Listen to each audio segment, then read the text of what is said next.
Good evening, respected dignitaries, ambassadors, faculty members, and fellow students. I am Madhulika, a PhD scholar at Center for International Politics, Organization and Disarmament, SIS. It is my honor and privilege to welcome you on behalf of School of International Studies, JNU, to the inaugural session of the Aravalli Summit, a series of annual conferences to be held in collaboration with Ministry of External Affairs, Government of India, beginning this year. SIS is hosting the Aravalli Summit in collaboration with Ministry of External Affairs and in institutional partnership with Chintan Research Foundation as part of 70th anniversary celebration of SIS. Thank you all for joining us as we celebrate SIS at 70. I would like to draw your attention to the logo of Aravalli Summit, a feature that is part of Aravalli range in which JNU is nestled, the Parthasarthi Rocks, or PSR, as they are well known to anyone who has stepped into the JNU campus. This year at the Aravalli Summit, we are to discuss the theme India and the World Order, Preparing for 2047, examining the following question. What kind of global power should India be by 2047? And how should the world prepare for a redefined India? We are privileged to have with us an esteemed panel to grace this inaugural session with their presence. Honorable Dr. S. Jaishankar, India's External Affairs Minister and alumnus of SIS, will deliver the inaugural address. We are also honored to have with us Ambassador Sibal, Chancellor of JNU. We are delighted to have with us our Vice Chancellor, Professor Santishree Dhulipudi Pandit, who is also an alumna of SIS. Professor Amitabh Mattoo, Dean, Professor and alumnus of SIS, and Mr. Shishir Priyadarshi, President of Chintan Research Foundation. I now invite Professor Meeta Mehra, Co-convenor of the Aravalli Summit, to welcome our dignitaries with flowers and mementos to commemorate this occasion.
I now invite Mr. Shishir Priyadarshi, President, Chintan Research Foundation, to welcome our dignitaries with mementos.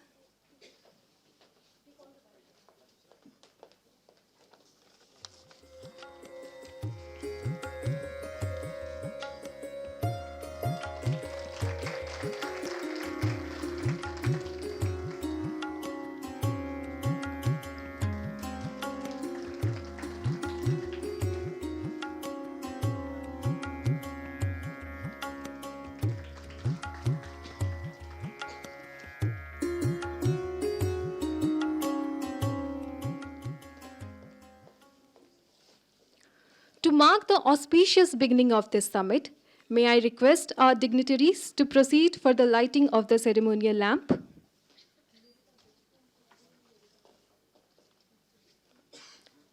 The Deep Prajwalan mantra will be recited by Ms. Madhuri and Ms. Ranjana, led by our SIS faculty, Dr. Rashmi Barua.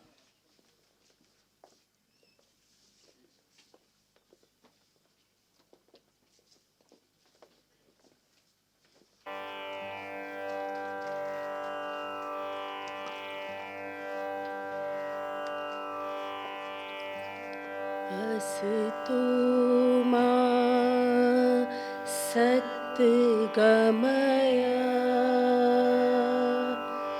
तमसो मा ज्योतिर्गमय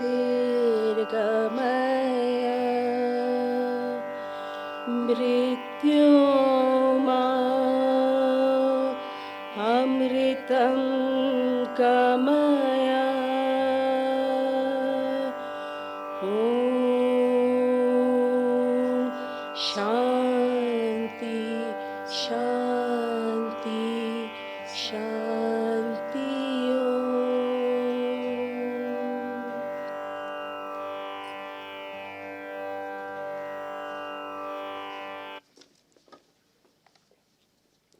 We will now have Saraswati Vandana.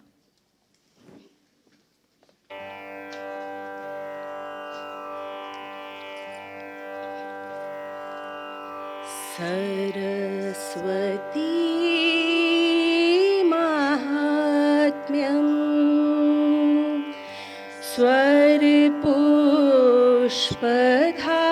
स्वरपुष्पधारा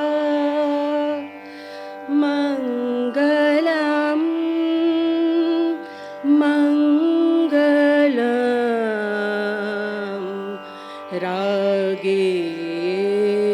Rageshwari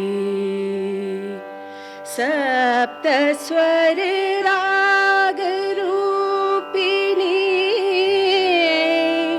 Bhupeshwari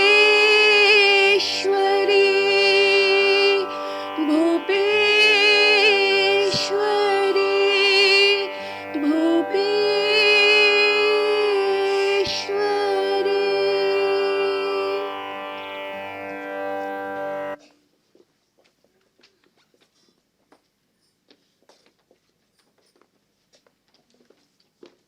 I now invite Professor Amitabh Mattoo to deliver the welcome address.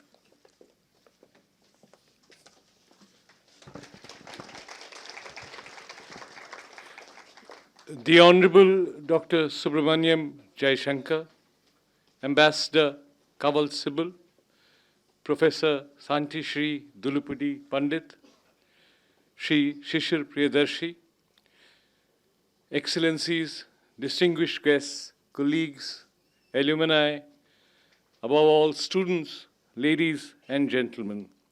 It is with deep honor and immense pride that I welcome you to this evening, the 70th anniversary of the School of International Studies and the launch of the first Aravalli Summit. The School of International Studies, ladies and gentlemen, was not an accident of history. It was a necessity of destiny. In 1955, when Hidenath Kunsru and our first director, Angadipuram Apodarai, conceived the school, they were not merely setting up another academic unit. They were making a wager of civilization.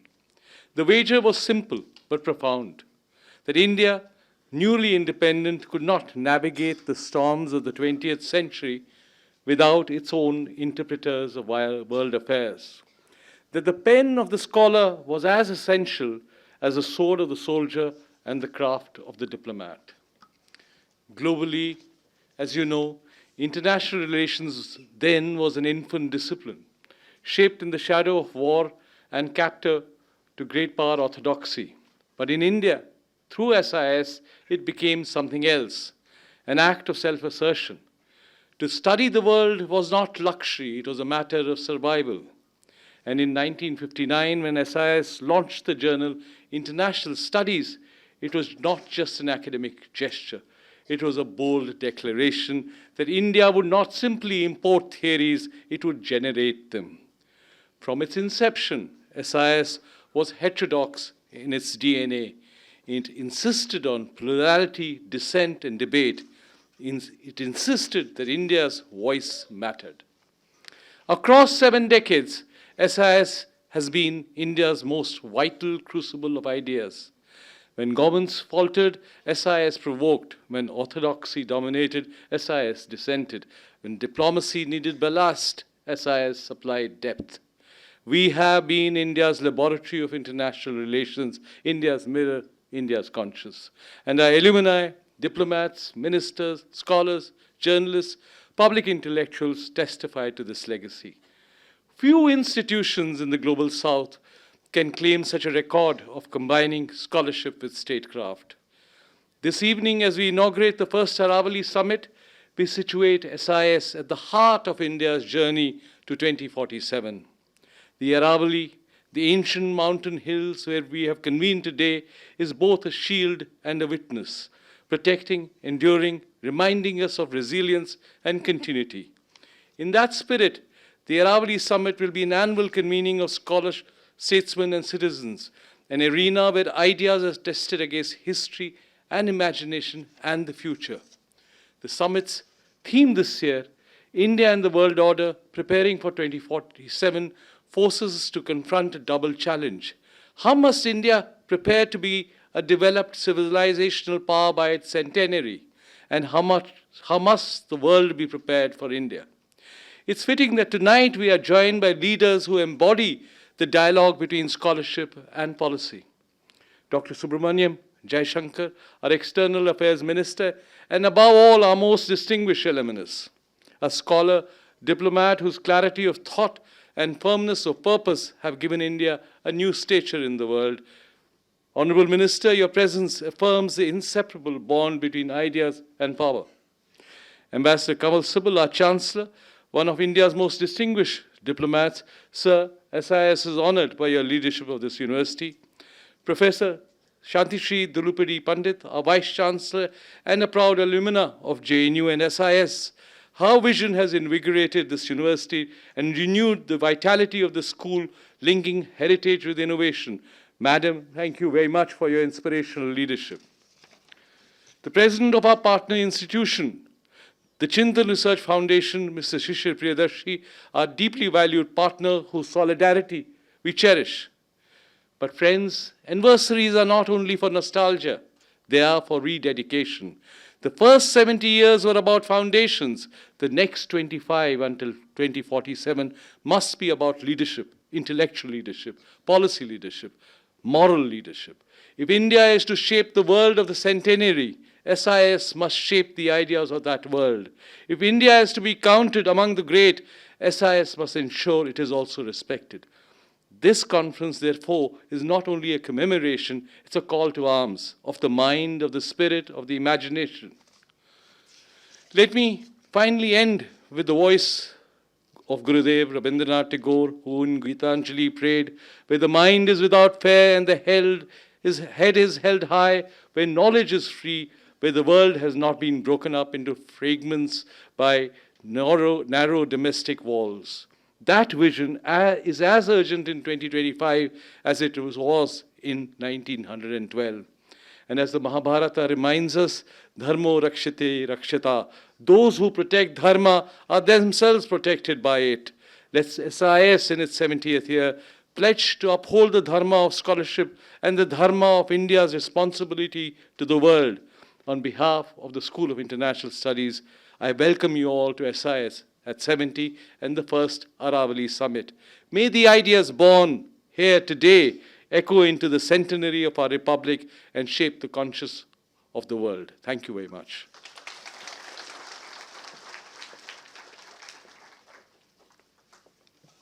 Thank you, Professor Mattoo, for those opening words that have set the tone for this evening. We now invite Mr. Shishir Priyadarshi to deliver his remarks.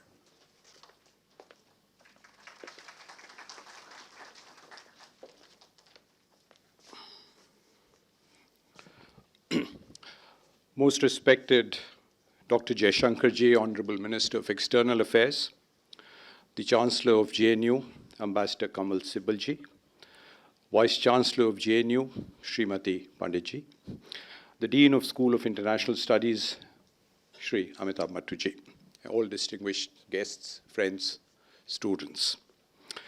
78 years ago, independent India entered the world stage with hope, aspirations, but a future that was still not entirely defined.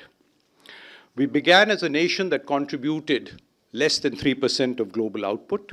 Today we account for over 7%.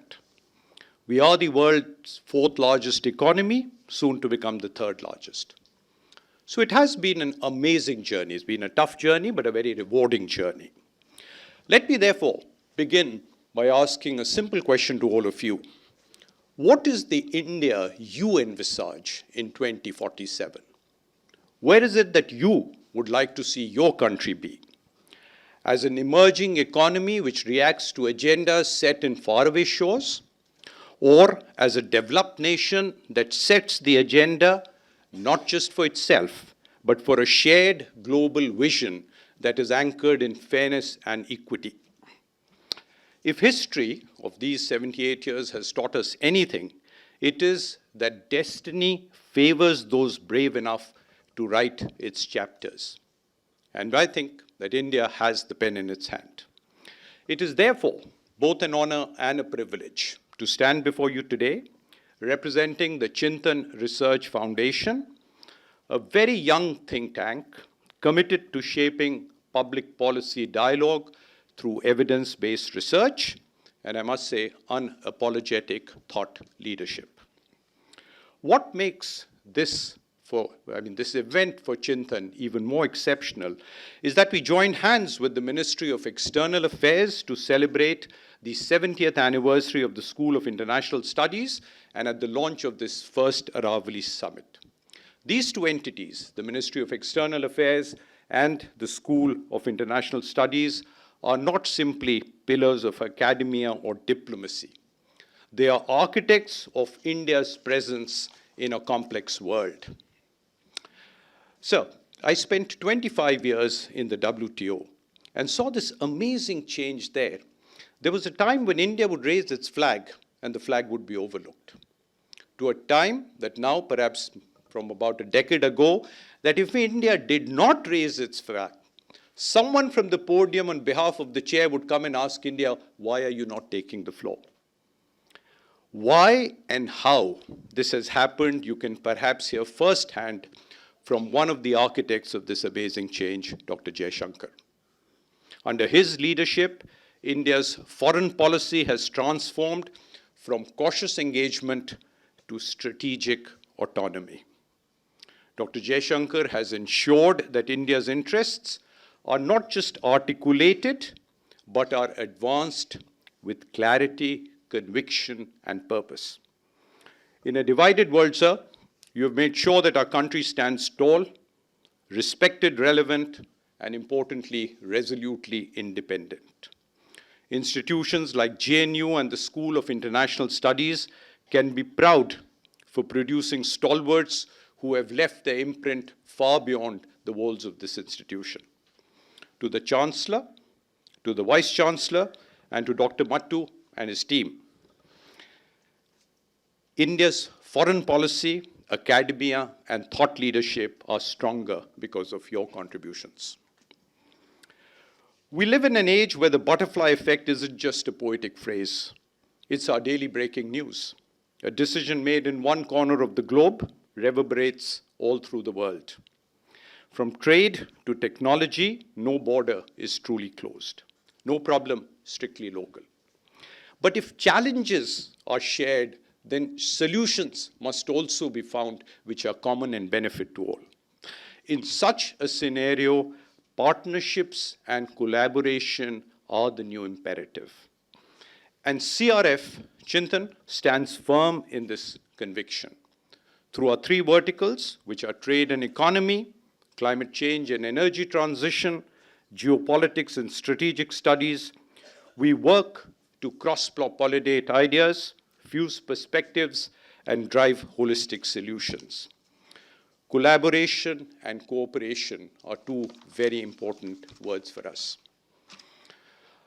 Ladies and gentlemen, excellencies, the world stands at the cusp of three epic transformations: an eastward shift in economic gravity, ruthless technological disruption, and a climate era defined by extreme unpredictability. The question is, should we simply prepare to deal with this evolving and to a large extent unpredictable times, or should we dare to lead with vision and courage? And I think that is what we will do under, sir, leadership like yours.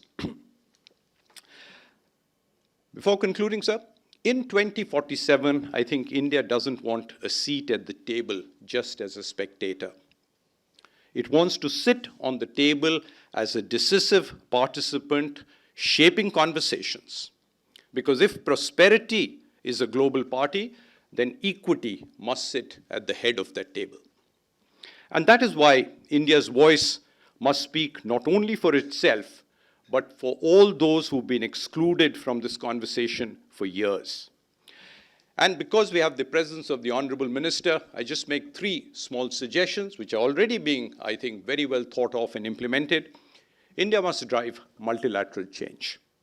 India must champion a reimagined UN, especially because I saw the WTO completely, I would say, in many decades ago, a biased and we're playing on an uneven playing field. Because the institutions designed in 1945 cannot govern the realities of 2047. 2, India must unite the global South, not through leadership, but through crafting platforms for shared prosperity equity, transforming solidarity into strategy and strategy into outcomes. For me, the key mantra would be India has to be the bridge, not the bystander, in a world searching for balance. Third, if at all there is to be in the next industrial revolution, digital, green, and inclusive, we must lead it. We must create ecosystems that enact reforms and incentivize homegrown science and manufacturing. And there have been developments globally which perhaps are pushing us in that direction. So, let us carry forward this spirit of collaboration, curiosity, and conviction that has brought us all together. The road ahead is complex, the road to 2047, but it is one that India must walk unafraid. Let us engage not as mere participants, but as principled, proactive shapers of global outcomes. And all of you who sit in this audience, as students of this great institution and school, may you be the generation that is remembered not for reacting to change, but for creating it. Because the partnerships you forge today, the questions you ask today, and the risks we all take must be the legacy that shapes the century. The future is not something to be observed, it is something to be authored, which is what CRF wants to do in cooperation and collaboration with many others who have this belief and conviction. Thank you for your presence, thank you for your insights, and for believing that India's best century still lies ahead. Thank you.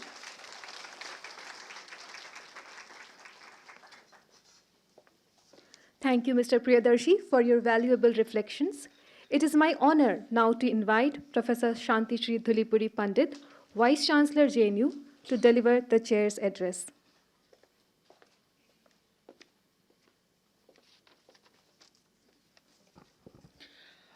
Respected Minister of External Affairs, Dr. S. Jaishankar, Chancellor, Ambassador Kanwal Sibal, Shishir Priyadarshi, Dean of the School of SIS, School of International Relations, Amitabh Mattoo, Excellencies, my teachers, alumni, professors, faculty, and students. Good evening to all of you. Namaskar. Let me at the outset congratulate the Dean of SIS and his team in making this event so memorable. That is the 70 years of the School of International Relations. I think both of us are lucky that not only are we students of the school, but we are lucky to be here today. I as the Vice Chancellor and he as the Dean of the school. Never imagined that the first woman and alumnus VC will witness this. Sir, the External Affairs Minister, I should thank your government, especially the Honorable Prime Minister, Narendra Modi, for breaking 3 glass ceilings. And I think you have done what the left should have done. You are more revolutionary than they are. The Aravalli summit is where we want to break the boundaries of knowledge and develop the Bharatiya-centric narratives of our dharmic civilization, where we hope to bridge tradition with modernity, realm with region, myth with reality, and theory with praxis. And sir, let me tell you that SIS began with stalwarts like Hridaynath Kunzuru and Dr. Appadurai, bringing in the concept of inclusion, which is from Kashmir to Kanyakumari. So I would finally end saying that JNU and especially SIS stands for excellence with equity and entrepreneurship, inclusion with innovation and integrity.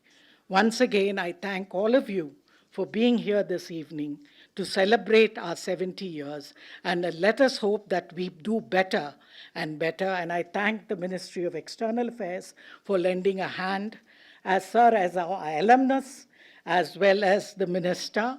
And once again, I think JNU leads the way. We are India's #1 university. Thank you, faculty. Thank you, students. Thank you, alumni. Jai Hind, Jai Bharat.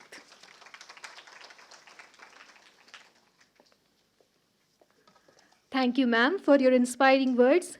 I now invite our Chancellor, Ambassador Kanwal Sibal, to address the gathering.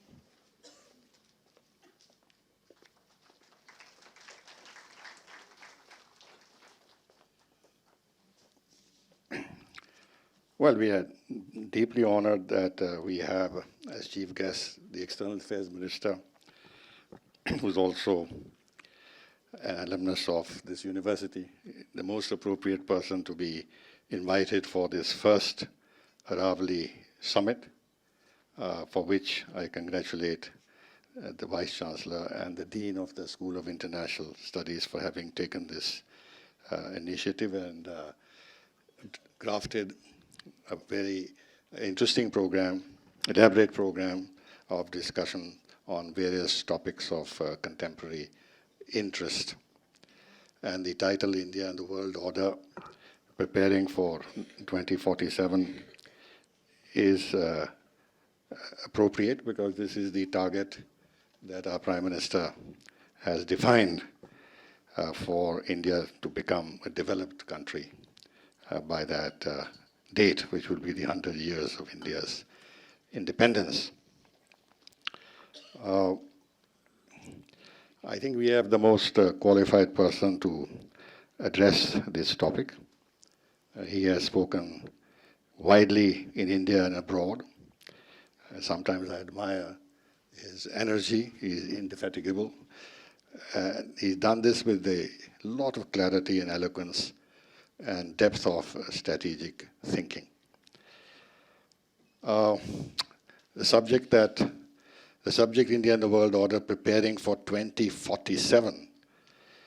To my mind, India's immediate problem is to prepare itself for securing its national interests in the developing world order now. We have to prepare for tomorrow because the challenges that we are now facing are becoming increasingly complex. It has never really been a world order. It has always been managed disorder. But this disorder is growing day by day today, and India has to navigate it. And this disorder is being fueled by a country that had the biggest hand in fashioning the global order created in 1945. After the Cold War ended, the era of globalization began, led by the United States again.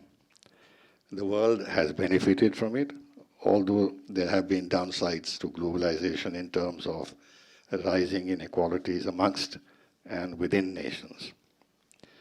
Globalization created tremendous global connectivities in various domains, promoting supply chains, investments, technology transfers, mobility of all sorts, tourism, migration, etc. Now, many of these gains, or much of these gains are at the risk of being reversed. And all this has happened in a highly competitive world, even if international cooperation has been a fact of international life in recent years, it has not meant that hegemonist tendencies have not continued to mark the international landscape. Globalization has also led to power shifts, with the economic and political power shifting eastwards. China has emerged as the second most powerful country in the world. A decisive shift in the world order has occurred because of that. This has major implications for us, as China has become a direct neighbor and our territorial differences remain unresolved. India's rise is also changing the balance of power at the global level. As India continues to rise with all its attributes of a growing economy, human talent, progress in advanced technologies, military strength, and the like, India's global imprint will also become deeper. And India, in addition, has specific civilizational attributes that will mark the international environment as it continues to rise. Now, to the old challenges, new ones are being added. Reforms in the global political and financial institutions have not been realized. Multilateralism is in a crisis. Major conflicts like that in Ukraine and West Asia are putting the global polity under great stress. Europe, unfortunately, is in disarray, in part because of the conflicts and rivalries in the European space, but also because of social unrest in these countries. The US has upended the global trading order by imposing tariffs on all countries in gross violation of WTO principles. India has been victimized in particular. 50% tariffs have been imposed on India arbitrarily. India's strategic autonomy is being targeted by demanding, amongst other things, that we reduce our purchases of oil from one country and buy oil and LNG instead from another. Policies of foreign powers in our neighborhood have also become a point of concern and adding to our challenges which we cannot neglect. And of course, double standards have existed all along, but they have become even more unabashed. India believes in a multipolar world order. Our participation in Quad, subscribing to the Indo-Pacific concept, membership of BRICS and SCO, strong ties with the US and with Russia, willingness to strengthen ties with Europe, stronger ties with Japan, and engagement with China despite differences are part of our belief and commitment to multipolarity. Preparing for 2047 actually means focusing on internal transformations. We can control our internal environment much more than we can control the external environment. And the key to this is Atmanirbharta. And here, whether in artificial intelligence, manufacturing, critical and emerging technologies, increasing self-sufficiency in defense would be absolutely necessary if India is to seriously prepare for becoming one of the leading global powers by 2047. Thank you.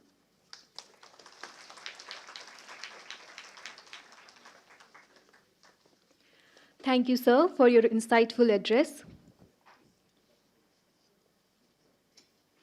To mark the occasion of SIS at 70, International Studies, the Journal of SIS, has put together a special issue, chronicling the institutional history of SIS and its constituent centers, and the discipline of international relations and area studies at large. International Studies is a peer-reviewed journal established in 1959 and currently published by SAGE.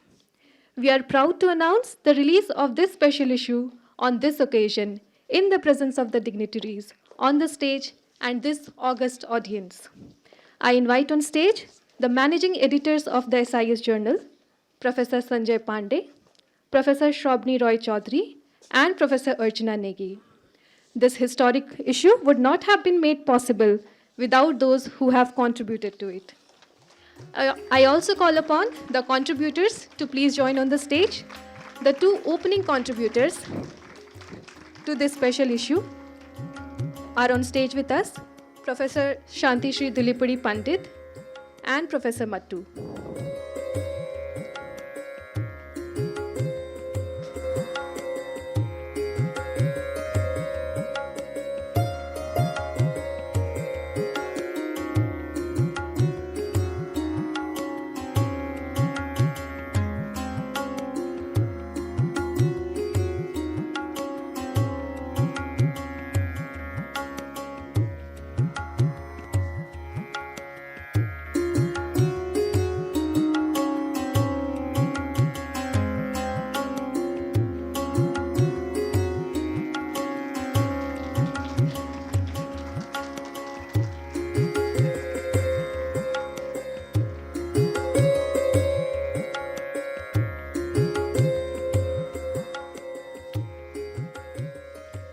The other contributors to this journal, to this special issue were Professor Rajen Harshé, former VC of the Central University of Allahabad, Professor C.S.R. Murthy, former faculty at the Center for International Politics, Organization and Disarmament, SIS, Professor V.G. Hegde, former faculty at the Center for International Legal Studies, SIS, Professor Amit Shovan Ray, professor at the Center for the Study of World Economy, SIS, Professor Mahendra P. Lama, professor at the Center for South Asian Studies, SIS.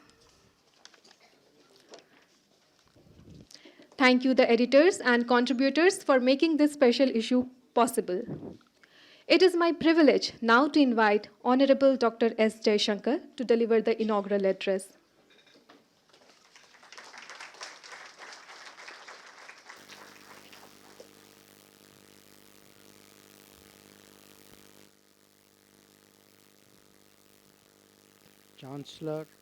Chancellor Ambassador Sibal, Vice Chancellor Professor Santishree Dhulipudi Pandit, Dean SIS Professor Amitabh Mattoo, President Chintan Research Foundation Sri Shishir Priyadarshi, Excellencies, teachers, including my teachers, friends, students, colleagues.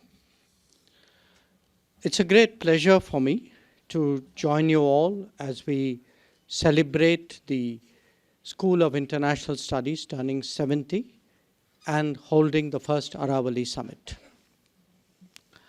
In the course of introducing that, mention was made of the Parsati Rock. G. Parsati was, of course, the founding Vice Chancellor of this university. And I must share with you, the privilege of being his special assistant when he was the de facto foreign minister, which proves that JNU knows how to look after its own.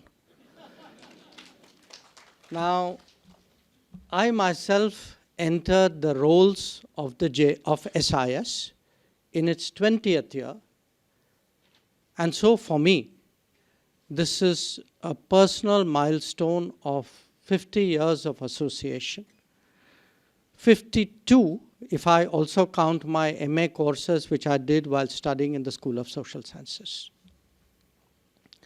Now, I had the advantage, and thank you, Amitabh, for reading his piece about the institutional journey in the issue of the international studies that we just released.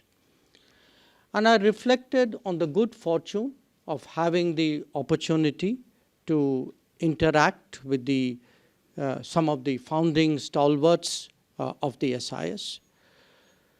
It was, however, the next generation that really taught me when I was doing my MA at SSS and then MPhil and PhD at the SIS.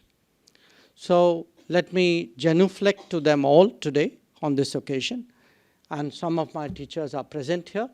So, and also let me express my fond sentiments for the cohort of fellow students with whom, as is typical in JNU, I'm still very much in touch. Now, my generation was witness to the physical shift of SIS from Firozha Road to the old JNU campus before it came here. And as many of you would know, the school was associated from the beginning with the Ministry of External Affairs and with the Indian Council of World Affairs, two institutions that I obviously know well in my professional life.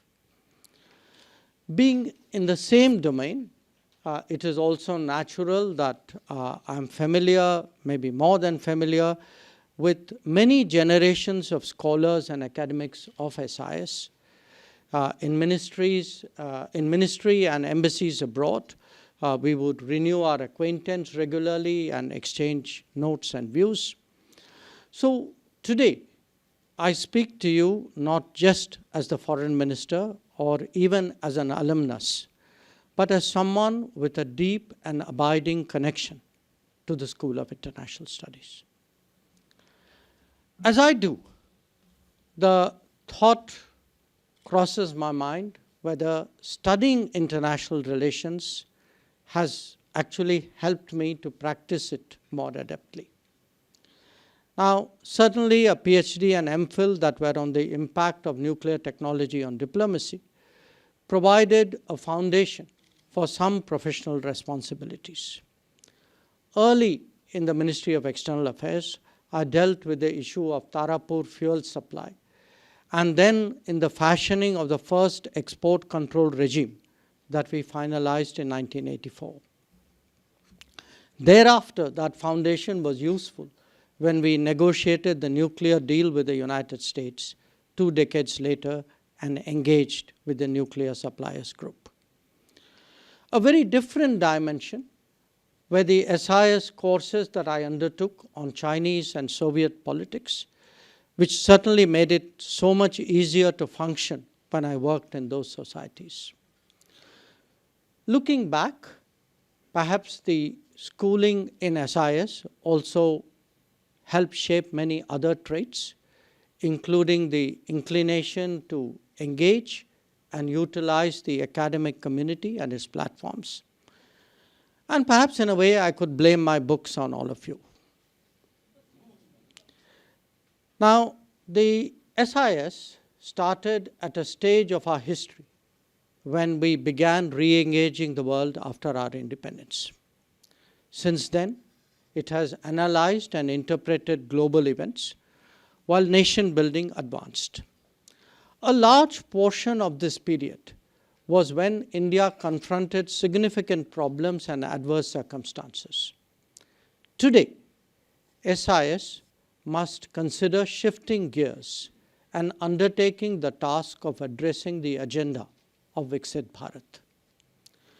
Now, this is no simple matter because it appears that it is India's destiny that its rise take place in an exceptionally turbulent era. When I look back at my research on the evolution of a global order in the aftermath of a world war, it seems almost glacial in comparison to the mega changes that we are witnessing today. Consider the global landscape now and let us reflect on the intensity of the transformation and its implications. A third of global manufacturing has moved to a single geography with attendant consequences for supply chains. There is rising anti-globalization sentiment in many societies. Trade calculations are being overturned by tariff volatility. The global energy scenario has changed profoundly, with the US becoming a major fossil fuel exporter and China a key renewable one. There are competing models on the harnessing of data and the evolution of artificial intelligence which jostle with each other. Big tech has become a significant player in itself. New routes of connectivity are emerging, some of them with a strategic purpose. The mobility debate seeks to reconcile skills, demand, and social reactions to them. the application of sanctions, the seizure of assets, the advent of crypto, they have all today changed the face of global finance. Competition for rare earths and critical minerals has become visceral, even as technology controls have further tightened. The quality of weaponry and the nature of war itself has been transformed, making it more standoff, more impactful, and definitely more risk-prone. Now, the strategic consequences of such deep change across a broad swath of human activity occurring in such a short time frame is surely very profound. We see an erosion in sovereignty facilitated by tech penetration and manipulation. Global rules and regimes are being revisited and at times even discarded. Cost is no longer the defining criteria for economic transactions. Ownership and security are equally so. End-to-end risks are rising, beginning with the concentration of production, moving through limited supply chains, and then to the dependence on key markets. Alliances and understandings are being reviewed and renegotiated. A belief in balance of power is being replaced with actions based on margins of power. Cumulatively, the world is witnessing more competition and less compacts. The needle has shifted towards an intersection of interests and away from the promise of cooperation. It is driven by the weaponization of everything with less inhibition to use available tools. Now, all nations face these predicaments, but while a majority of them are struggling to cope or busy defending their interests, India has to strategize, and India has to continue rising amidst such volatility. Friends, the challenge for analysts and practitioners alike is to accurately read this complex and evolving landscape. Only then can we figure out how best India can calculate and respond. Now, this is by no means a defensive stance. We have to safeguard our interests and yet continuously advance up the global hierarchy. We have to de-risk our exposures and engagements and yet take risks when necessary. We have to appreciate that interdependence is both a stabilizer and at the same time a vulnerability. And the world is all about being on the positive side of that ledger. From India's perspective, three driving forces of demand, of demographics, and of data will propel its rise. While this is naturally a domestic agenda, the foreign policy implications are to weigh the pros and cons of our choices. Not just that, indeed to maximize the freedom of choice itself. Along with that, we have to create the ideas, the concepts, the terminology, the explanations, and the narratives for the journey towards 2047. This is what awaits the SIS of the future. Now, every domain has its own truisms and fundamentals. Even as we look ahead, it is essential to appreciate the lessons of the past. And few are better placed to undertake that exercise than an SIS which is entering its 8th decade. Probably the most obvious of them is the importance of realism and the significance of national capabilities. Both were underestimated in the early decades after independence, with costs and consequences that we all know well. Our goodwill towards neighbors cannot presume that they necessarily reciprocate that sentiment. The value of territory and its strategic implications must never be taken lightly. The defense of our boundaries needs the requisite infrastructure, not just declarations of intent. If nations have permanent interests, then adjusting policy to global shifts must be accepted as a necessity. These learnings have been taken into account by policy formulation in the last decade.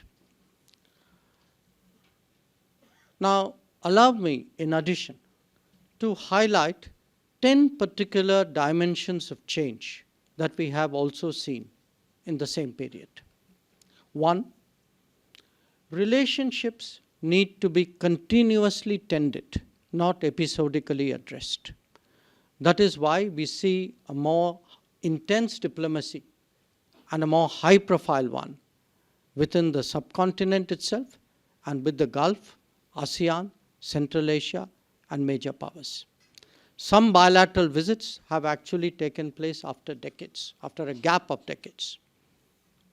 2, in our own region, we have to ourselves underwrite the infrastructure for cooperation if it is to be proofed against political volatility. This is the essence of neighborhood first policy. India has to be the go-to option in any crisis for the entire subcontinent. 3, the maritime aspects of our interests and concerns must not be underestimated. It is not just past history. It continued till the first decade of this century. That is why we now have the Sagar and the Mahasagar outlook. 4, the strategic diminishing of India as a result of the partition has to be overcome, and it has to be done by reaching out to the extended neighborhoods. This explains the Act East, the Link West, the C5+1, and the Focus Africa initiatives. 5, even as we optimize our positioning among major powers, the constituency of the developing world should be continuously cultivated. Therefore, India proposed the Voice of the Global South summits and undertook the Vaccine Maitri initiative. 6, as our economy grows, so too do our responsibilities and, in fact, the world's expectations of India. That is why we have emerged as a regular first responder and a reliable development partner with projects today in 78 nations across various continents. 7, recognizing that we have forged strong partnerships with many nations without making any an exclusive one, our preferred method of expanding cooperation is and will be through agenda-based platforms. Therefore, the membership of the Quad, of the BRICS, of the SCO, of the I2U2, amongst others. 8, re-engineering connectivity is today vital. Increasing our options through engagement in multiple directions is in progress. We can see that with the IMEC, the North-South Transport Corridor, the Trilateral Highway, the polar routes, among others. 9, a nation's profile is also judged by the power of its ideas. In recent years, we have initiated the International Solar Alliance, the Coalition for Disaster Resilient Infrastructure, the Global Biofuel Alliance, the International Big Cat Alliance, etc. Or given a global thrust to yoga and wellness, to millets and nutrition, or to sustainable lifestyles. What may look ambitious today, like one sun, one world, one grid, could actually be a reality not that far away. And 10, overall, India must operate in a multipolar environment while itself preparing to emerge as a pole. That is why multi-alignment serves it well right now, and the goal of becoming a leading power is a natural one for the future. And preparations must commence now to create a global footprint, a task that probably will take 2 generations. No region is too far away anymore. No region is too far away anymore to engage for Indian diplomacy. And you can see that whether it is the Nordics or the FIPIC involving Pacific Islands, West Africa, CARICOM or CELAC. Friends, there is a strong and direct connection between the internal dynamics of any nation and its external manifestations. The concept of comprehensive national power has not only gained greater acceptance, but also serves as a key national security objective. Many of our preferences and initiatives are decided keeping it in mind. In engaging the world, it is also essential that we factor in the demands of the real economy and the views of the real society. This is not always the case in the past, where policy preferences were sometimes at odds with socio-economic sentiments of our society. Especially in this day and age, we cannot be impervious to public opinion. Developing and projecting our national personality on the world stage is also critical, as we occupy a more prominent place. After all, we are a civilizational state, and the quest for modernity and progress must be harmonized with our traditions and culture. So let me say this. The SIS has been in the forefront of developing India's diplomatic capabilities for 7 decades now. This has been both an intellectual endeavor as well as being a training ground. It has served as an inspiration for the proliferation of international relations studies in the rest of the country. Today, it must help shoulder the responsibility of preparing India to enter a higher orbit and emerging as a leading power. We need the concepts, the strategies, and the terminology to facilitate that journey. Auditing our performance and illustrating it with case studies is enormously helpful. How to debate within and how to disseminate beyond is a task that SIS must pursue vigorously. As India globalizes, public interest about the world will also grow commensurately. The power of analysis and of articulation must address that societal need as well. So, as we mark SIS at 70, let me conclude by emphasizing what a privilege it has been to be associated with this august institution. I have every confidence that it will grow from strength to strength and live up to the promise of its very distinguished history. Thank you very much.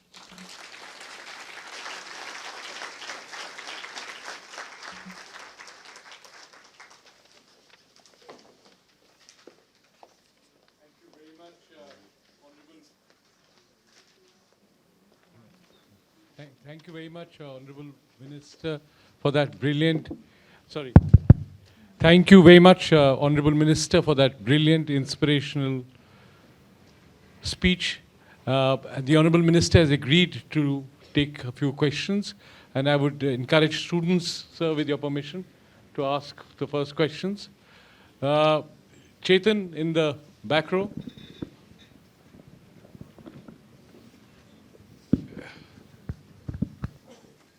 Hello, sir. Good evening.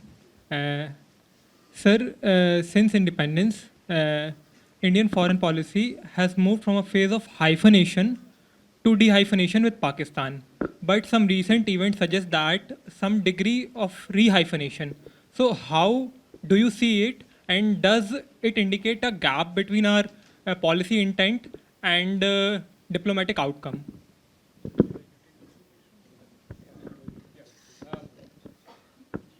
Yeah, Chetan, you were going to ask a question. Some other Chetan intervened. Thank you, Professor Mattoo. Thank you, Minister, for your very insightful speech. I am Chetan Rana. I'm a final year PhD student working on foreign policy of populists. My question is, like you emphasize a lot on neighborhood in your speech, right? And you talked about how the world today is very complex, but India's neighborhood has been a challenge from times of Nehru to today, right? The nature or the forms of those challenges have changed, but it has been a challenge. So my two-part question is, one, how do you evaluate the success or failure of neighborhood first policy, considering the reality that neighborhood will always be a challenge? And B, can India rise while not being able to accommodate India's neighborhood properly? I think I see Khushi there. Yeah, Khushi, go ahead. Thank you, sir. My name is Khushi. I'm a PhD student at C.S.R, SIS. And, sir, since there's a touch of reminiscence and nostalgia in the air today, could you share some JNU experiences with us and some learnings and experiences that have stayed with you through these years? Thank you. Yeah, I'll respond to this. You want to take one more? One more? Yes. Suhasini, you're after a while, perhaps. Yeah, there was one more question. The gentleman in the blue shirt. Blue shirt. There's a girl, young lady. Young lady. Yeah, get up, get up. Get up, yes. Yes.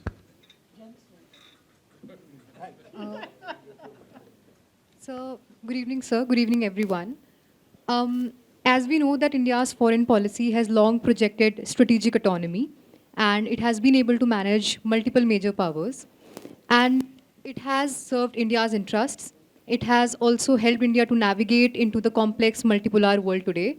But at the same time, multiple scholars have criticized it to be as a sitting on the fence policy, which is also highlights its indecisiveness. So in the context of India in 2047 becoming a developed economy, and also in the context of the ambition of India becoming one of the major global powers, I would like to ask whether strategic autonomy is actually aiding in that process, or is it actually limiting the decisive role that India can play today? Sure. Okay. May I go with this? So, look, the first question about hyphenation. Now, we have multiple neighbors. Some are clearly better than others.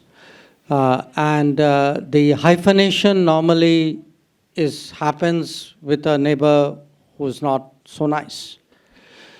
Now, you have to understand when we say de-hyphenation, that means it's our objective and our approach that decisions made by third countries about us are not made keeping that relationship as the lens or as the factor of calculation or factor of primary calculation. Now, that doesn't necessarily mean that they would accommodate us. I think you will always see attempts, to balance us off, or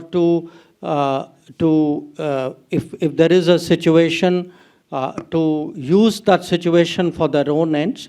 That is the competitive nature of international politics. From our perspective, the best way of de-hyphenation is frankly to outstrip the other party in terms of power and capability. And today, I can tell you as a person who travels, meets people, I've just come from a UN session. The kind of equivalence that I would hear when I joined the Foreign Service, when I left JNU and entered the Foreign Service in the 1970s, Ambassador Sibal would vouch for a decade before that. Nobody talks like that anymore, So I cannot wish away a difficult neighbor. That is a reality, however unpleasant it may be. But what I have to do is to make myself impactful enough and in a way attractive enough that the relationship is primarily one which is based on my own capabilities and my virtues and my contributions. And I think that is broadly happening. So the neighbor in case will keep trying, in a way to intrude into that conversation and try to carve out a place for themselves. In a way, extrapolating on that for the neighborhood first. Look, neighborhood first, first of all, let me say one thing. If you ask any country in the world, including any big country, neighbors are always challenging because they are neighbors. That there will be, issues with neighbors which you will not have with countries who are one layer or more removed. So it's not as though India has problematic neighbors. Every country has problematic neighbors. Every big country has more problematic neighbors. Now, when you have a policy, you don't, the purpose of a policy is not to solve a problem. The purpose of a policy is to manage relationships to your national advantage. Now, the whole idea of neighborhood first was one, to give our neighbors a certain primacy, a certain priority of attention. Number two, by attention here means giving resources, giving a kind of a political energy, which was not there before neighborhood first came into being. I mean, if you look today with any of our neighbors, I mean, barring one, if you look today at the projects, look at the energy grids, you look at the roads, the rail, the movement of people, I mean, it is actually, the last decade has been transformational. Now, the thinking behind neighborhood first is, if you create enough of a basis for cooperation in which both parties have an interest, that then serves as a stabilizing factor. So even when you have change, even when you have a great disruption, there are countervailing stabilizing factors which address that. And I would argue that in many cases, the changes that we have seen in the last few years, the consequences would have been much sharper had actually this cooperative basis and the infrastructure mostly underwritten by India had not been there. And your point about accommodating neighbors, yes, we do try to accommodate neighbors. In fact, we do more than accommodate neighbors. If you look at the kind of support we extended to Sri Lanka during its economic crisis, or the kind of support we give even today to the Maldives, or what we did during COVID, or the kind of fuel and fertilizer supplies that we gave after the Ukraine conflict started. So we have gone, as my remarks I said, we need to become the go-to country, because we are the largest, we are the common neighbor to the entire region. But that doesn't prove, it against other, interests that they may have, positions they may take. So we can accommodate them to the extent our national interest allows them to do so. Where our national interest requires otherwise, we have to deal with that as well. I'll come to the nostalgia bit later. On the strategic autonomy. Look, to rise, let me transpose that question. Imagine if you were not today adopting strategic autonomy. Please tell me which country in the world would you like to join up with and put your future in their hands? I can't think of anybody. If you can, I'd like to hear that. I mean, to me, my interest is best secured by actually maximizing my options, maintaining my freedom of choices, handling change by continuously, see, the pace of change that I tried to describe to all of you means you have to keep revising, keep refreshing, keep adjusting, keep recalculating. And you can't do that if you're tied to somebody else. You can do that when you are fundamentally a master of your own destiny. So I would argue that the more volatile the world is, the more turbulent it is, the more unpredictable it is, as the global order, the old global order unravels, the case for multi-alignment or strategic autonomy, which is part of multi-alignment, actually becomes stronger, not weaker. And this idea that sitting on the fence, the very use of that phrase, talks as though the land doesn't belong to you, that you get off the fence, you're sitting on somebody else's land. So at some stage, we've got to carve out territory or space for ourselves and then say, okay, I've taken a stand. I've taken a stand. Maybe a time will come when others will wonder whether they should be aligning with us or not. So So my point is, a lot of these arguments that,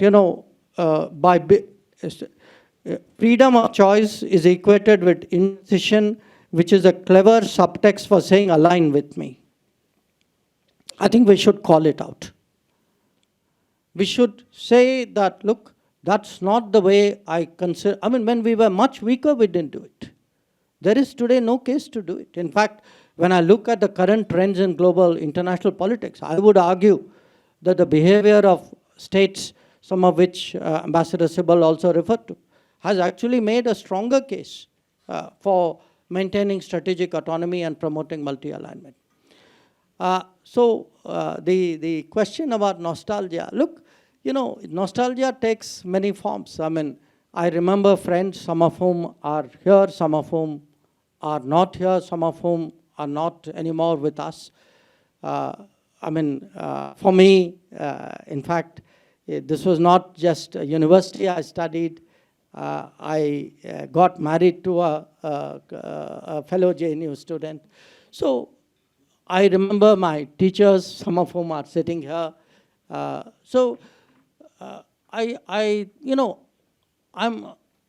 sure everybody at a university stage goes through that phase. I'd just like to believe JNU was more intense and somehow more special.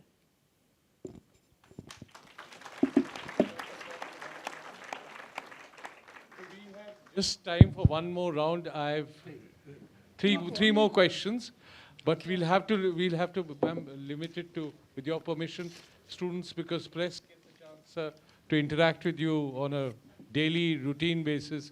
So we'll just limit it to students and. Sir, can we allow to ask? So at the moment, ma'am, okay, students, anybody? There are 3 hands behind. Yeah, girls, get up first.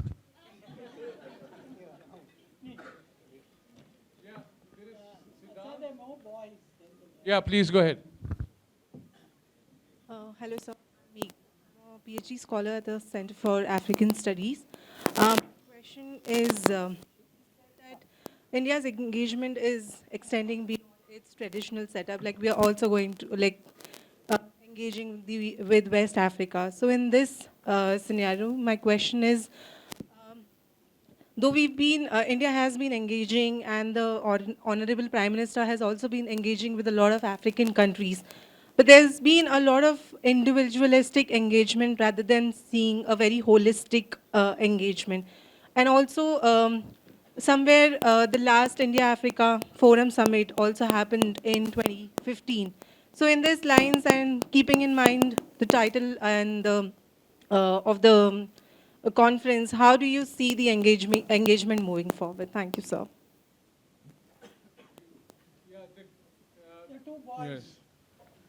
The boys will have the last word. Hello, sir. My question is on strategic technologies. What should be India's approach when the true great powers are fighting for critical and emerging technologies, especially in an age where there has been a rapid disruptions in terms of semiconductors, AI, and future of quantum technologies? So what should be India's strategic technology doctrine must be in that sense? Thank you. Good evening. I'm Mansukh Kumar, a PhD scholar at Center for Asian and Central Asian Studies. So I'd like to ask one interrelated question on strategic autonomy. So in your one of the last points, you mentioned about comprehensive national power. So looking at this point, I think the world would be little bipolar, with China and the US sitting much above all other powers combined together. And the question is our foreign policy really independent, or are we confusing eroticism with independence? Because even during the Cold War, when we talked about non-alignment, we were sort of tilted toward the Soviet Union, because we had at point criticized the US for its deed in Korea and Vietnam, but we remained largely silent on Czechoslovakia or Hungary invasion. So my another question is, owing to the recent... One question. In fact, you already asked 2. But So let me, one on Africa, I'm glad you brought it up because, again, look, I mentioned that it's important for us today to expand and deepen our footprint. And what that means today is one part of that is having more embassies, particularly in regions where perhaps we don't have that historical familiarity that we did. In the case of Africa, actually, in the last 10 years, we took a decision to open 18 new embassies. I think we've done 14 or 15 of them. And we would today be among the countries which have the largest number of embassies today in Africa. A large part of our development partnership projects are also with African partners. Now, the nature of that is changing. A decade ago, we were doing more bricks and mortars, hard infrastructure projects. I think today we are shifting to what is much more capacity enhancement. And it's an interesting point that, when we decided that we would encourage IITs to go out, the first IIT which actually went out of this country went out to Africa. It was established in Zanzibar for students of Africa. Now, in the case of IAFS, you are right, the last IAFS took place in 2015. We wanted to do one in 2020. We had planned everything. Unfortunately, the COVID came. Now, after the COVID, there's been a bit of a debate on the African side, whether they should do it in the full format of all 54, or whether they should do a troika, or whether, there should be something in between. It's being sorted out. I am reasonably hopeful that probably within the next year we will see the next India-Africa summit. On the strategic technologies,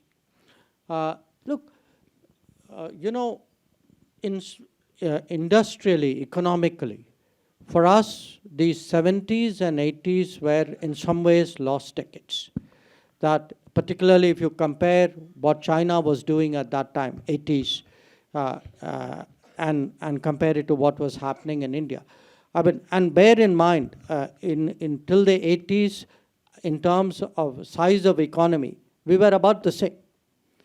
So we today have two challenges. One is to play catch up on industry and manufacturing to compensate for what we could not do in the past, which we will, some of it is possible, some of it may not be that easy to do.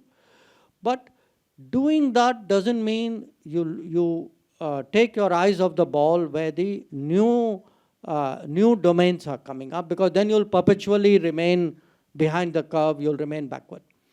So we have, at one level, you can see the kind of logistics, the infrastructure which industry needs, the industrial parks that you need, the orthodox industry and engineering that this country required, not now, but many decades ago. But at the same time, there is a high degree of focus today on semiconductors, on electric mobility, on renewables, on space, on drones. So we are trying actually to move into that space even as you are. It's like doing yesterday's homework but also preparing for tomorrow's exam. So that's really the kind of mindset which today is driving our thought process. And one point here is we do think that the kind of technologies which will now make a difference at the end of the day are going to require, it's interesting, we speak about AI, but actually the reliance on the need for talent and the need for skills are actually going to be more. And it is today, today the role of the potential of mobility. I referred to it very briefly, that if you see mobility both in terms of its economic value as well as the, sometimes the social consequences that it has where the mobility has taken place. How to manage this is really a very big issue. And we are going to be, no question, by far the most mobile society that the world has seen. Already there are about 35 million Indians and people of Indian origin living abroad. Indian nationals are about half of it. But when I look at the conversations today we have with countries, a very large part of that is actually the movement of skilled Indians, technically qualified Indians, sometimes semi-skilled Indians, for the economic demands of those countries. This is going to be a huge responsibility for the foreign policy as well. The last issue, the comprehensive national power, bipolar, are we being agnostic or independent? Look, to some extent, being agnostic is part of being independent. Because if you are not agnostic, then you get pulled in by one side. But I do think that, I would argue that even in the past, if we, you referred, for example, to the Indo-Soviet relationship. Even with the benefit of Indo-Soviet relationship, forget the Soviet Union. What we did was in our national interest. At that time, we were boxed in by a US, China, Pakistan triangle. We had to find a way out of it. This was not a time to say, oh, let me be neutral and this side has as much value as that side. There was only one side, that was our side.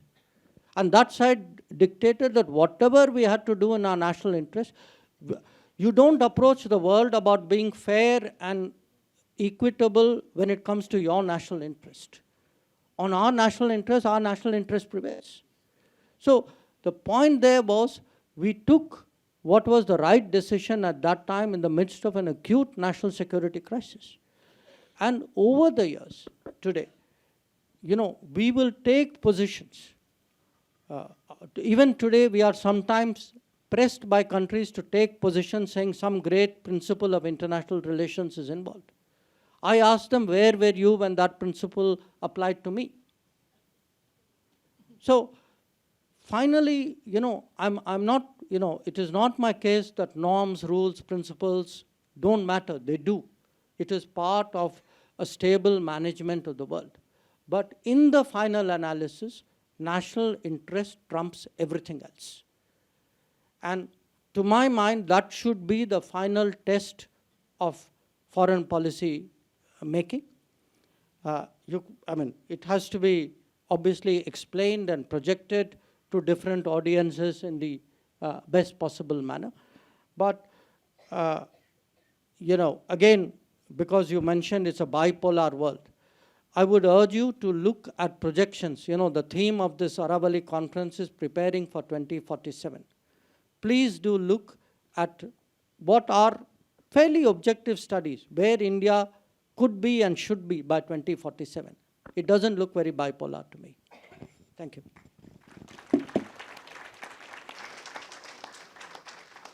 Thank you, sir, for this session, and thank you all for participating. I now invite Professor Meeta Keshwani Mehra, Co-convenor of Aravalli Summit, to deliver the vote of thanks. Good evening and warm greetings to all, the entire August gathering on the dais and in the hall. As we inaugurate the Aravalli Summit on the 70th anniversary of the School of International Studies, it is my honor to extend our deep appreciation to all who have made this gathering exceptional. Our heartfelt gratitude to the Honorable External Affairs Minister, Dr. Jaishankar, for gracing this summit, supporting SIS with his distinguished presence. Sir, your insights on India's foreign policy trajectory will undoubtedly inspire future discourse in international relations. We thank our Chancellor, Ambassador Sibal, for his steadfast support and visionary leadership, and Vice Chancellor, Professor Pandit, for her extraordinary stewardship in supporting this summit. Dean Professor Mattoo, we are profoundly grateful to you for sowing the idea of the Aravalli Summit. Your academic leadership and infectious enthusiasm made the entire process of planning this quite enjoyable for all of us. We thank Shri Priyadarshi and the Chintan Research Foundation for institutional support. Thanks also go to all distinguished guests, senior officials at the Ministry of External Affairs, esteemed faculty colleagues, colleagues in the JNU administration, and student volunteers whose collective efforts and participation have made this occasion truly exceptional. We hope the Aravalli Summit provides a confluence of ideas and look forward to institutionalizing this as an annual activity to enrich the disciplinary growth of international studies in India. Thank you all and namaskar.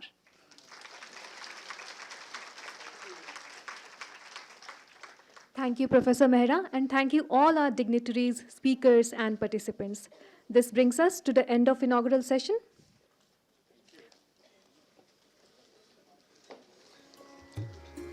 Audience is requested to kindly remain seated for the next session, which is a special address.